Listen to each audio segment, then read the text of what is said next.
અને ક્યારેક ક્યારેક કેવું થાય છે કે ભાઈઓ જ્યારે આવા બધા વખાણ કરે તો આપણે તરત જ પર્સનલી લઈ લઈએ, દુઃખી થઈ જઈએ અને 3 દી મોઢું ચડાવેલા રાખીએ.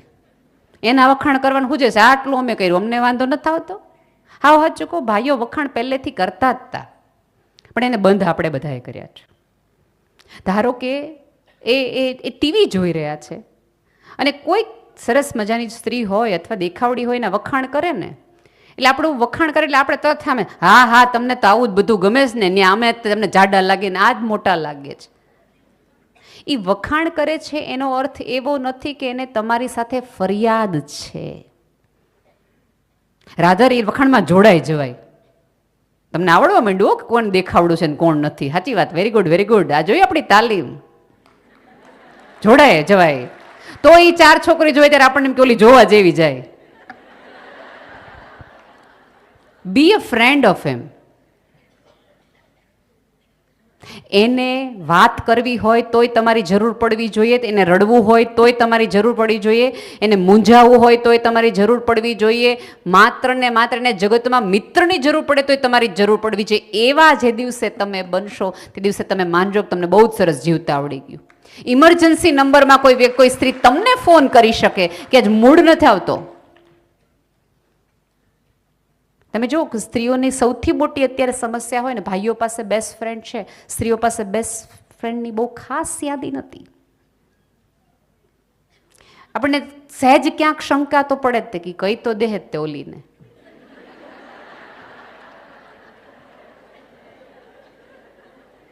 નવ મહિનાનો ગર્ભ રાખી શકતા હોય, જગત આખાને ખબર ન પડે કે આ ક્યાં સચવાણું, આ ક્યાં મોટું થઈ ગયું, આને ક્યારે હાથ આવી ગયા અને ક્યારે પગ આવી ગયા. આટલું સાચવી શકવાનું, ગર્ભિત હોવાનું આટલું બધું કુદરતે તમને આપ્યું હોય, ભલામણા તમારાથી એક વાત નથી હચવાતી. એક બિંદુ હોય ને એનું સ્વરૂપ સુંદર કરીને જગતને પાછું આપે. વાત અંદર થાવી ગઈ હોય, બોલાઈ ગઈ હોય તો એનું સ્વરૂપે એવું રૂડું હોય કે સામેવાળાને જોવાની સન્માન થાય કે યાર દોસ્ત હાચા ઠેકાણે કીધી તમને.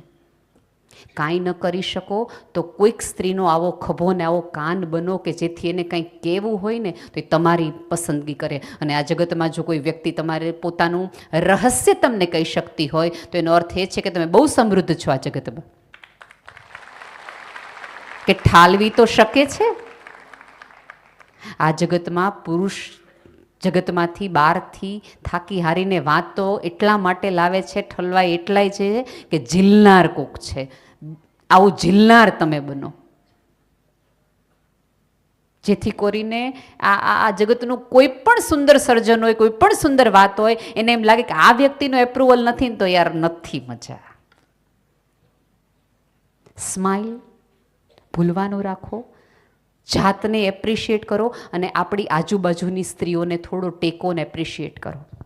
4 સ્ત્રીઓ મળીને જ્યારે એક ઓલું યુદ્ધ જેવું નક્કી કરે કે આને તો પાડી જ દેવી છે, આની વિશે વાત જ કરી નાખવી છે, ત્યારે તમારું શિક્ષકપણું, તમારી કેળવણી બહાર આવવી જોઈએ ને કેવું જોઈએ કે એટલી બધી ઈર્ષા, એક સ્ત્રીના સફળતાની આટલી બધી ઈર્ષા. અને ક્યારેક કોઈ પણ સ્ત્રી સફળ થાય ને તો એમ કે એ તો ભાઈ ઘરનો હાચવે ને તો અમે થયા હોત. જે સફળ થઈ છે એ ઘરે સાચવે છે, એની ઘર સાચવવાની રીત જુદી છે અને તમારી રીત જુદી છે. થોડી તમારી નિયતિને પ્રેમ કરવાનું રાખો.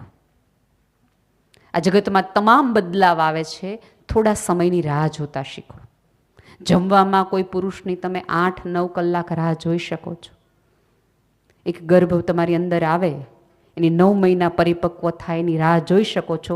કોઈ પણ વસ્તુ પરિપક્વ થાય એની રાહ જોઈ શકવાની ક્ષમતા ઉપરવાળાએ ઇનબિલ્ટ આપી છે. તો ક્યારેક તમારી જાત માટે વાપરો, બધું જ જગત માટે વાપરવાના બદલે.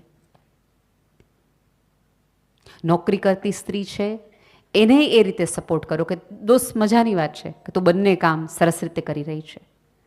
અને ઘરે રહેતી સ્ત્રીને તે એટલી જ સન્માનિત કરો કે તું ઘર ઓઢીને બેઠી રહીને એટલે તારો દીકરો આ જઈ સુધી આવી ગયો. ટ્રસ્ટ મી, ઘરે રહેતી સ્ત્રી છે એ પણ એટલી જ એમ્પાવર્ડ છે, એટલી જ મહાન છે. 100% મારા મનમાં તો સાચા અર્થમાં એવોર્ડોની જ્યારે જ્યારે યાદી લખાશે અથવા દેવાશે, જ્યારે મારા હાથમાં બધું આવશે, ત્યારે હું એવી સ્ત્રીઓને પહેલાં પસંદ કરીશ કે જે બે પેઢીથી જોઈન્ટ ફેમિલીમાં ઘર સાચવીને બેઠી છે, જેના અથાણા ક્યારેય બગડ્યા નથી, જે એક સાથે 100 માણસની રસોઈ આમ કરી નાખે છે.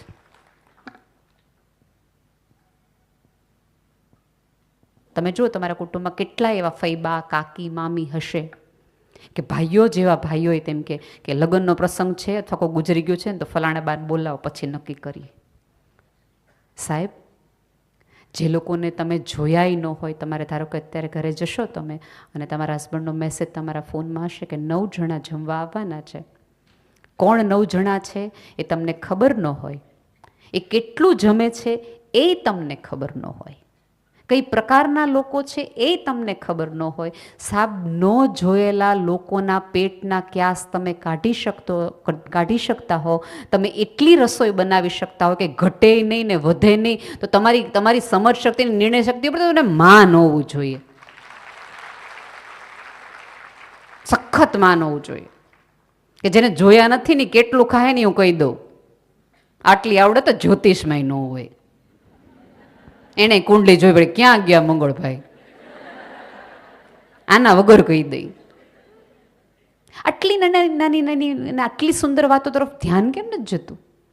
અને અમારા જેવા 4 જણા કેવા આવે ત્યારે એમ નારી નારાયણી, ત્યારે તમને યાદ આવે હોન લે, આવું નહીં. આ હમણાં વહી જશે 8 માર્ચ, હાંજ પડી જશે, ફરીવાર વાઢિયા પડશે, ફરીવાર રોવું આવશે, મુંજારો થશે, શરીર સાથ નહીં આપે, પેટ દુખશે, રોજ આપણું લોહી આપણે જોવાનું આવશે, 10 વ્યક્તિઓ આપણા માટે બોલતી હશે, કેટલાય લોકો મેણાટોણા મારશે, તિરસ્કારની નજરોના તીર આપશે, આટલું બધું જ થશે. તેમ પછી પણ જો તમે અડીખમ ઊભા રહી શકશો ને તો એ જ સ્ત્રીઓને એ જ સમાજ હશે કે જે તમારું સન્માન કરવા માટે આગળ આવશે. બેકગ્રાઉન્ડ મ્યુઝિકની ચિંતા જ નહીં કરવાની, નહીં જ કરવાની. જેવા તમે ઘરની બહાર નીકળશો, ક્યારેક સ્ત્રી માટે ઘરનો ઉંબરો ઓળંગવો ને એ એવરેસ્ટ ઓળંગવા જેટલો મોટો હોય છે. કારણ કે જો એ ગઈ અને સફળ ન થઈ તો બધા જ લોકો કા મોટા ઉપડે ગયા તેમ હેલું છે કઈ. એટલે એ સવાલના જવાબ નથી આપવા ને એટલે આપણે પથારીમાંથી ઊભા જ નથી થતા, રસોડામાંથી બહાર જ નથી નીકળતા. કોક તમને ખરાબ કહેશે એવા ડરની સાથે જીવવાનું બંધ કરી દો. અમુક નોર્મ્સ નક્કી કરો કે હું આટલું સહન કરીશ, આટલું હું જતું કરીશ, અને આ મારા સન્માનના મુદ્દાઓ છે ને આટલા નથી. આમાં આપણને કંઈ ફેર જ પડતો નથી. જે દિવસે તમે તમારી જાતમાં એ કોન્ફિડન્સ તમારી આંખમાં સામેવાળો જોઈ જશે ને પછી એ તમને કહેશે કે તમે દેવી છો. અને બહુ જ સભાનતાપૂર્વક અહીંયા બેઠેલી તમામ સ્ત્રીઓને કહું છું કે સમાજ પાસે દેવી છો એવી અપેક્ષા ન રાખો. તમે એક માણસ છો, મને પૂજાની નહીં, મને ગૌરવની જરૂર છે. મારું ગૌરવ કરો, હું તમારી પડખે છું. મૂળાક્ષરોમાં 52 અક્ષરો છે. ક ખ ગ તમે આખું બોલતા થાઓ, આખું બોલી જાઓ તો એના કોઈ અર્થો નથી.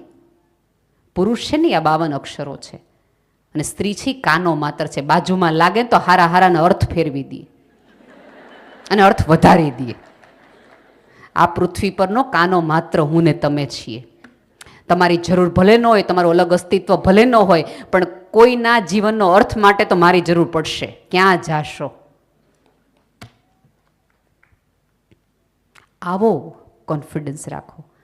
અને હજી કહું છું, આત્મવિશ્વાસનો અર્થ એ નથી કે મોઢે જવાબ આપી દેવા. એક લોકોને મગજમાં એવું ઘરી ગયું છે, જવાબ દઈ દેવાના. આમ સાંભળી તો લેવાનું જ નહીં. સાંભળો, ખુલ્લા મને સાંભળો અને પૂછો તમારી જાતને કે આમાંનું કશું છે તમારી અંદર. અને મેં તો અનેક વાર કીધું છે કે મેળા ટોણાથી જ જગતમાં બદલાવ આવ્યો છે. વખણથી તો મજા આવે, થોડીક વાર સારું ફીલ ગુડ થાય. આ પહેલી લાઈન મને એમ કે બહુ દેખાડો, બે દેખાડે, ત્રીજા બેન એમ કે નથી દેખાડે, લે બહુ કરી.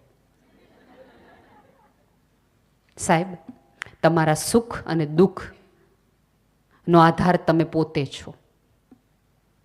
કોઈ વખાણ કરે બહુ સરસ, ન કરે તમારી મરજી.